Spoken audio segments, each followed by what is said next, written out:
It is signing day today, right? It is, yes. What is the significance of is this as significant as the transfer portal, do you think? Or has it lost its significance? It's lost some of its significance. Okay. I am going to say something that'll probably make you unhappy, but I will say it anyway. Please. The number one recruit in the country, Jeremiah Smith, arguably the top receiver to come out of South Florida in a generation from people who are dialed into that sort of thing.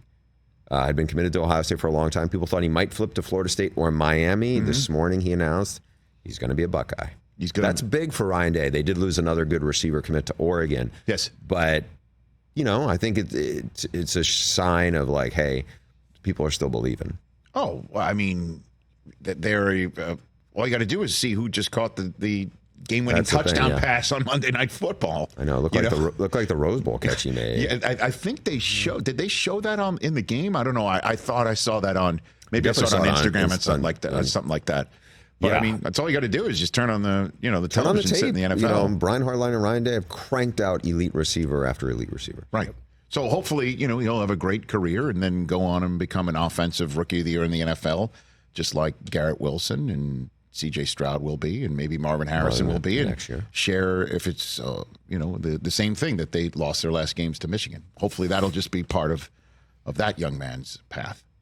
Yeah, it kind of blew my mind a little. I talked to Marvin in the summer, and he was like, yeah, I got to beat Michigan. I haven't beat them yet. And it's crazy that this guy is the most talented receiver they've had there. Yes. But he's not. He's going. I mean, I heard he said he wants to win the Natty, and he doesn't want to lose to Michigan. But he's a Pro Bowl receiver right now, potentially. You can truly make that case. And he checks every box. I mean, he's like a delightful guy. He's very smart. Yes. He has great work ethic. All of it.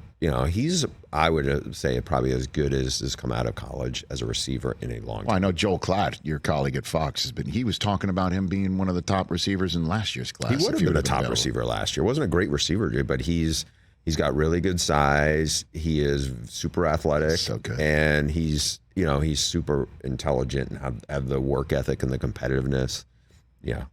To me, he's a can't miss. So, again, just returning, signing day is is it devalued in a way? It's devalued a little because what's happened is the portal has become such a big deal. And what a lot of coaches have figured out is, development is key, but we may lose those players 2 years from now. We need guys now who are proven players. Yeah. And so it may be guys who are at smaller schools, at group of 5 schools, some even like FCS programs.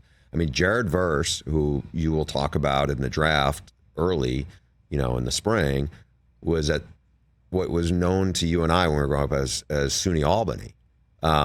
It was a Great Dane in that league, and then he got spotted. Florida State got him. He had a terrific year last year. And that normally, years ago, that wouldn't have happened. He would have probably ended up maybe making it into the Senior Bowl or the Blue-Gray game or something and blew up in the draft process. But because he was able to, Florida State found him, this is the thing where we've seen lots of guys just have a second wind or get a second chance. And it's different. Everybody's looking for their Joe Burrow.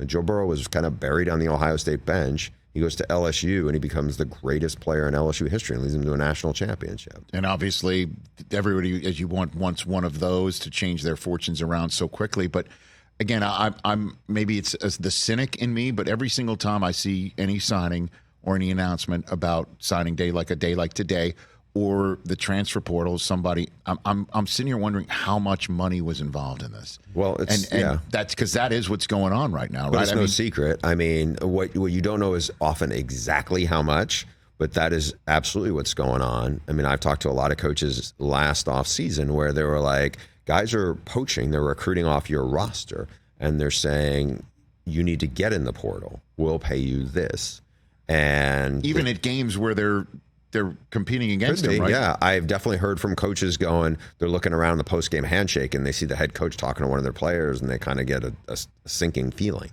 The schools with the best collectives, the programs with the best collectives, certainly that is the Oregon Ducks. Phil Knight, they have, you saw what they did recently. They get Dylan Gabriel, who was the one quarterback who beat Texas this year at Oklahoma.